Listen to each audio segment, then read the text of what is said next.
जिस ज्योतिर्लिंग के दर्शन के लिए आप लोग पधारे हैं, ये राम से 14 पीढ़ी पूर्व मानधाता राजा हुए हैं। शिव पुराण में उल्लेख है, जिन्होंने मां से ने पिता से जन्म लिया था। उनकी तपस्या से ये शिवलिंग प्रकट में स्थापित लिंग नहीं है। जिस प्रकार आरती करते हम प्रण अक्षर के मध्य, ओम अक्षर के मध्य, यह तीनों एका, जय शिव ओंकारा। एक शिवलिंग में ब्रह्मा विष्णु महेश निराकार धरती से प्रकट हुए हैं। इसलिए अखंड दीप यह जो जल रहा प्राचीन समय से, एक ही दीपक में 3 बातियां लगातार जल रही है, ब्रह्मा विष्णु महेश की। इस पहाड़ी के ऊपर 7 किलोमीटर का परिक्रमा मार्ग है, वो भी ओम आकृति में है। जो पर्वत पे हम प्रभु के दर्शनों के लिए खड़े हैं, ये पर्वत स्वयं शिवलिंग की आकृति में है। चारों तरफ नर्मदा मैया जलेहरी बनकर बह रही है।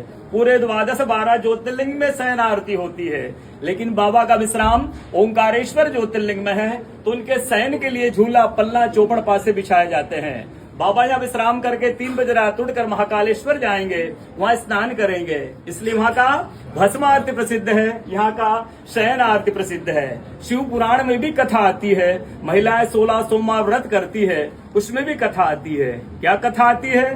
प्रतिदिन भोलेनाथ आते हैं, माँ के साथ विश्राम करके ब्रह्म मुहूर्त में उठकर चले जाते हैं। एक दिन जब भोले बाबा माँ के साथ पधारते तो माँ पुजारी से पूछती, पुजारी हमें विश्राम के लिए जा रहे हैं, चौपड़ पासे में किनकी जीत होगी? पुजारी बोलते कि आज ही भोले बाबा जीतेंगे। ऐसा बोलकर पुजारी घर चले जाते हैं। भोले बाबा माँ विश्राम के लिए चले जाते हैं। सुबह ब्रह्म मुहूर्त में जैसे ही भोले बाबा माँ बाहर निकलते हैं तो माँ पुजारी से पूछती, पुजारी कल मैंने आपसे पूछा था, हमें विश्राम के लिए जा रहे चौपड़ पासे में किनकी जीत होगी? आपने कहा भोले बाबा जीतेंगे। भोले बाबा नहीं, मैं जीती हूँ। माँ ऐसा बोल करके उनको श्राप दे के चली जाती है।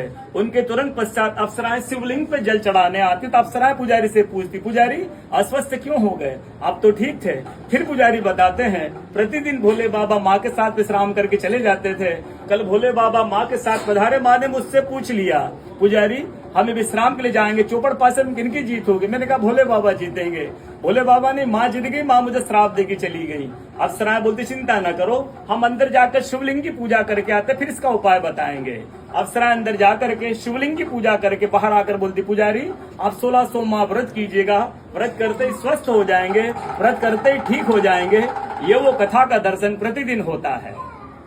पूरे 12 ज्योतिर्लिंग 12 ज्योतिर्लिंग में ओंकारेश्वर ऐसा ज्योतिर्लिंग है जिसके दर्शन के पश्चात कोई महानदी का दर्शन होता है, जिसके तट को छूकर कोई महानदी बह रही है। आप काशी जाएंगे, गंगा जी दूर है। आप उज्जैन जाएंगे, क्षिप्रा जी दूर है। आप सोमनाथ जाएंगे, समुद्र है। लेकिन ओंकारेश्वर है ऐसा ज्योतिर्लिंग है जिसके दर्शन के पश्चात कोई महानदी का दर्शन होता है। वो महानदी है रुद्रदेहाज।